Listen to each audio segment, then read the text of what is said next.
2026 ଇଂରାଜୀ ନୂଆ ବର୍ଷର ଆପଣମାନଙ୍କୁ ଅନେକ ଅନେକ ଶୁଭେଚ୍ଛା। ବର୍ଷର ପ୍ରଥମ ଦିନରେ ଠାକୁରଙ୍କ ପୂଜା ଅର୍ଚ୍ଚନା ମୁଁ ସାରି ଦେଇଥିଲି। ଇଆଡ଼େ ଆସିଥିଲି ମୋ ପୁଅକୁ ଟିକେ ରେଡ଼ି ସେଡ଼ି କରିଦେବାକୁ। ତା ଦାଦା ଆଣିଥିବା ନ୍ୟୁ ଜ୍ୟାକେଟ୍, ନ୍ୟୁ ଡ୍ରେସ୍ ଆଉ ନ୍ୟୁ ଚଷମା ପିନ୍ଧିକି ଦେଖନ୍ତୁ ସେ କେତେ ଷ୍ଟାଇଲ୍ ମାରୁଛି। ଇଆଡ଼େ ଆମର କିଛି ସ୍ପେଶାଲ୍ ଲଞ୍ଚ କରିବାର ପ୍ରିପାରେସନ୍ ଆରମ୍ଭ ହେଇଗଲା। ଆଉ ଆଜିର ରୋଷେଇ ସ୍ୱାମୀ କରିବେ କହିକି ମୋତେ ଏଇଠି ସବୁ ପ୍ରିପାରେସନ୍ କରିକି ରେଡ଼ି ରଖିଥାଉ ବୋଲି କହିଲେ। ଆଉ ଏଇଠି ଦେଖନ୍ତୁ ମାଷ୍ଟର ସେଫ୍ ପରି ମୋତେ ଆସିକି ଇନଷ୍ଟ୍ରକ୍ସନ୍ ଦେଉଛନ୍ତି।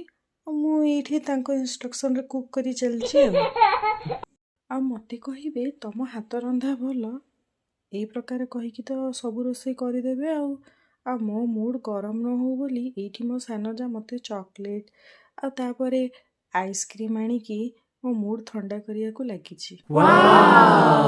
ଆଉ ଶୀତ ଦିନରେ ଆଇସ୍କ୍ରିମ୍ ଖାଇବା ମଜା ଆଇସ୍କ୍ରିମ୍ ଲଭର୍ ତ ଭଲରେ ଜାଣିଥିବେ। ଦାଦା ତ ଦେଉଛନ୍ତି, ଆମେ ଛାଡ଼ିବୁ କାହିଁକି। ଦ୍ୱିପହର ଲଞ୍ଚରେ ଆମର ଫ୍ରାଏଡ଼୍ ରାଇସ୍ ସହିତ ମଞ୍ଚୁରିଆନ୍ ହେଇଥିଲା। ଆଉ ସେଇଟା ଖାଇ ଆମେ କୁଆଡ଼େ ଗଲୁ ଆମେ ନେକ୍ସଟ ଭିଡ଼ିଓରେ ମୁଁ କହିବି।